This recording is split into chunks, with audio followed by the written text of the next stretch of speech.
Hey, what's up, c'est James. Donc bienvenue dans ce nouveau tuto Photoshop CS5 et je vais vous apprendre comment réaliser cet effet 3D anaglyphe. Donc en fait, pour ceux qui ont déjà vu des vidéos 3D, par exemple au cinéma ou sur YouTube ou sur un écran HD 3D, donc en fait ça donne cet effet-là. On a deux images superposées, l'une un peu plus rouge et l'autre un peu bleutée, en fait qui sont superposées comme je l'ai dit et légèrement décalées en fait. C'est grâce aux lunettes dont vous disposez que vous pourrez voir cette image en un seul morceau avec de la profondeur et tout. Donc ici on a un effet 3D analigraphe où j'ai appliqué en fait le réglage niveau directement sur les calques, et là dans ce tuto on va voir comment l'appliquer de manière non destructive, puisque c'est intéressant toujours de travailler de manière non destructive sur Photoshop. Donc ça donne un peu ce résultat là. Donc on a une image de départ ici, Megan Fox, donc, et voilà l'effet final. Donc voilà. Donc sans plus tarder, on va commencer. Donc voilà, je peux supprimer ce dossier. Là, donc j'ai mon image de départ. Je fais un CTRL-J pour dupliquer le calque une fois, puis une seconde fois. Je peux le masquer. Voilà, je vais créer un dossier que je vais appeler 3D ou autre, et je vais placer mes deux copies de mon calque original. Donc maintenant, je vais ajouter un masque de remplissage ici. Donc je sélectionne le premier calque et je vais ici ajouter un masque de remplissage niveau.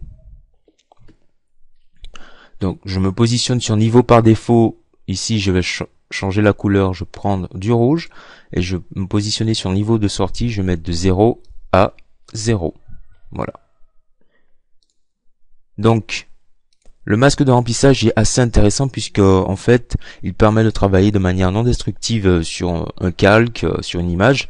Là, en fait, le masque de remplissage, il s'applique à toutes les images qui se trouvent en dessous de celui-ci. Donc, ce qu'on va faire, c'est appliquer le masque de remplissage uniquement à mon calque copie 1, ici. Donc, on va faire un masque d'encrêtage. Il suffit d'aller dans calque, ici, et de créer un masque d'encrêtage, ou utiliser le raccourci Alt CTRL G. Donc moi je vais plutôt faire Alt. Je me positionne sur mon masque ici, j'appuie sur Alt et j'appuie sur la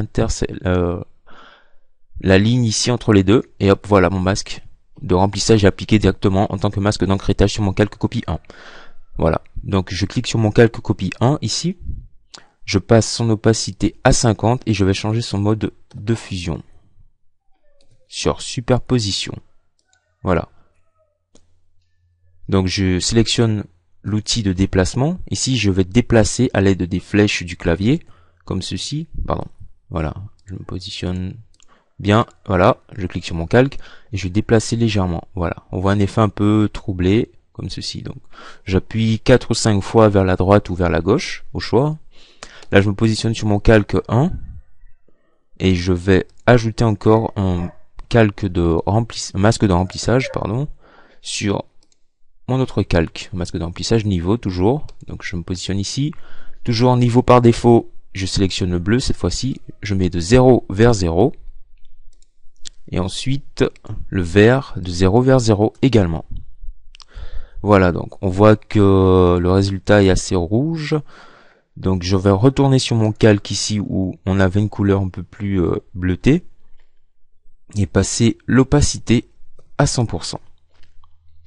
Voilà, donc on a notre résultat final. Donc on va un peu arranger tout ça, on peut déplacer l'image pour donner un résultat un peu plus flagrant ou autre. Voilà. Donc maintenant on a un petit défaut ici, donc il suffit juste de prendre l'outil recadrage, raccourci C ici. Donc on va recadrer un peu l'image comme ceci.